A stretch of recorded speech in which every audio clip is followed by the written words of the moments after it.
Welcome to The Explainer.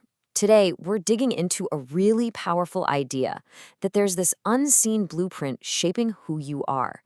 It's something passed down through your family, and it just might hold the key to your inherent value. I mean, think about it. It's a question that gets right to the core of who we are, right? So to really explore this, we're going to dive into a super personal talk by a speaker named Ratulele. He's got this powerful belief that understanding our past is like the only way to truly unlock our future. So, what is this unseen blueprint? Well, the idea is that every single one of us is operating from one. It's the set of beliefs and values passed down through generations that, quietly shapes pretty much everything we do. And this blueprint is, well, it's a really complex tapestry. Take Semi's Fijian culture, for example.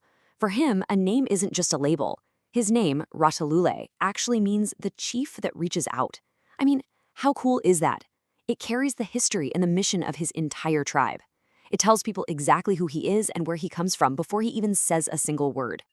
So that gets you thinking, right? What if our identity isn't something we have to, build from the ground up? What if our truest self is something we're actually given right from the very beginning? So this is what's being called our original blueprint. The whole idea is that before you do anything, before any action or achievement, you have this core identity of inherent worth. You don't earn it through performance. It's just given to you. And that really highlights the huge difference between being valued for what you do versus being valued for who you are. And here's where this huge concept becomes, incredibly simple and personal. It's about shifting away from that transactional love, the kind based on performance, and moving toward a foundational love that's based purely on identity, just on the simple fact of being a son or a daughter. Okay, but if we all start with this blueprint of inherent worth, why do so many of us struggle with feelings of rejection and, not being good enough? Well, the problem is that the mirror we use to see ourselves often gets distorted, and usually it happens really early on. I mean, think about it. Our very first understanding of love and acceptance comes from our family. And when that reflection is broken or cracked, it can totally warp how we see ourselves and even how we see God. Semi's own story is a really, really powerful example of this. So, his journey, it ended up creating this deep-seated belief that just completely warped his sense of self-worth. He was conceived in a moment of cultural shame and rejection. So from the very beginning, the message he was getting from the world around him was that he was unwanted. And that became the distorted reflection he saw in the mirror. He took this incredibly painful earthly experience and just projected it onto his understanding of a heavenly father.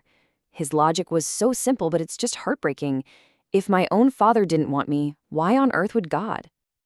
And this reveals such a crucial point. This kind of pain, it rarely stays with just one person.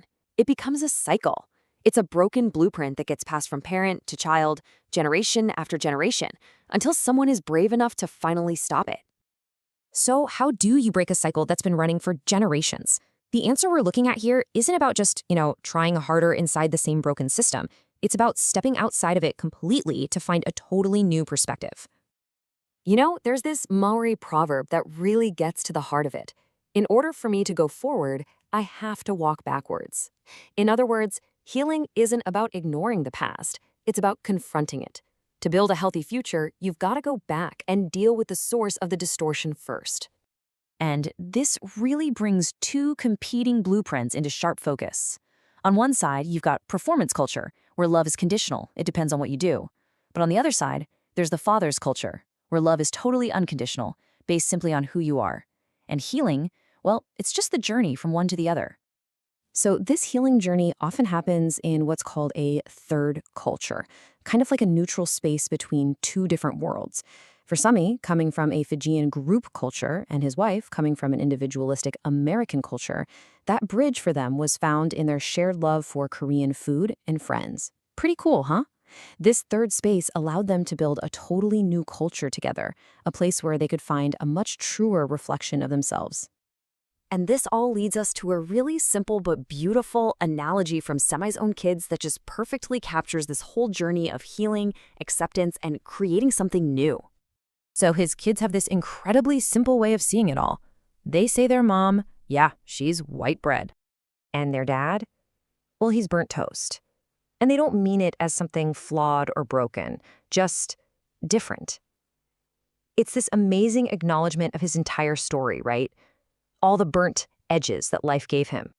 But here's the really beautiful part. When they look at their family, they don't see two separate, mismatched ingredients. No, they see two parts brought together to create something new and whole and delicious.